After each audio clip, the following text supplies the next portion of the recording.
एक बहेलिये की शिव भक्ति। हरिया के घर में उसकी पत्नी शोभा भगवान शिव की भक्त थी। वह दिन रात भगवान शिव की पूजा करती थी। शोभा अपने पति के काम से खुश नहीं थी। एक दिन उसने ने हरिया से कहा, सुनो जी, तुम जिन पक्षियों को पकड़कर बेचते हो, इससे उन्हें कितनी तकलीफ होती होगी। उसकी बात सुनकर हरिया हंसने लगा और उसने कहा, तुझे कैसे पता इन्हें तकलीफ होती है? इन्हें बाजार में बेचने से मुझे अच्छे पैसे मिलते हैं।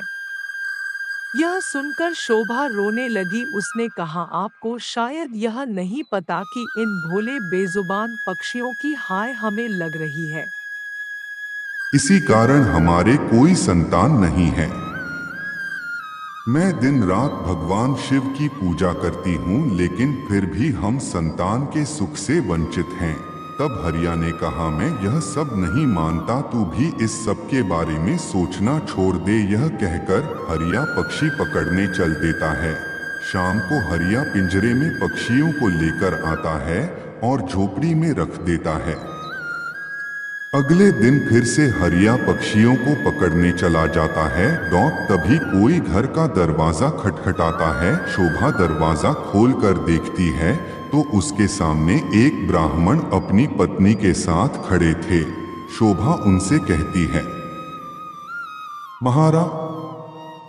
महाराज आप लोग कौन हैं? तब ब्राह्मण कहता है, बेटी, हम बहुत दूर से कुछ दिन इस गांव के शिव मंदिर में अमर कथा वाचने आए हैं, इसलिए घर घर जाकर उसका निमंत्रण दे रहे हैं। तुम भी कल से अपने परिवार के साथ कथा सुनने आना। यह सुनकर शोभा बहुत खुश हुई। उसने कहा, हे ब्राह्मण देवता, मेरे तो भाग्य खुल गए। ऐसा अवसर तो किस्मत वालों को मिलता है, परंतु आप दोनों की रहने की व्यवस्था कहाँ है?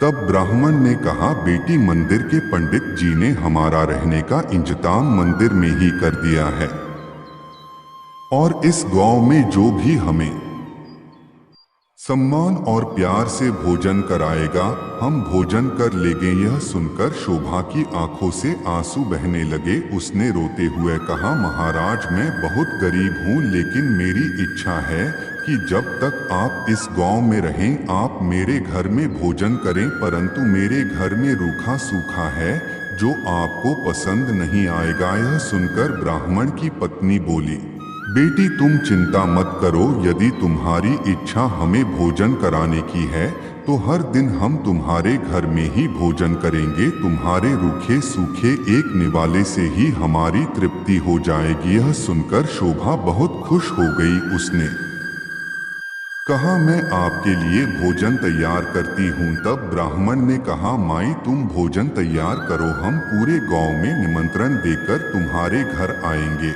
यह कहकर दोनों चले जाते हैं। शोभा भोजन तैयार करती है। कुछ समय बीत जाने के बाद दोनों पति पत्नी शोभा के घर भोजन करने आ जाते हैं। जब वे भोजन करने बैठते हैं, तभी ब्राह्मण की नजर पिंजरे में पक्षियों पर पड़ती है। वे उठकर खड़े हो जाते हैं।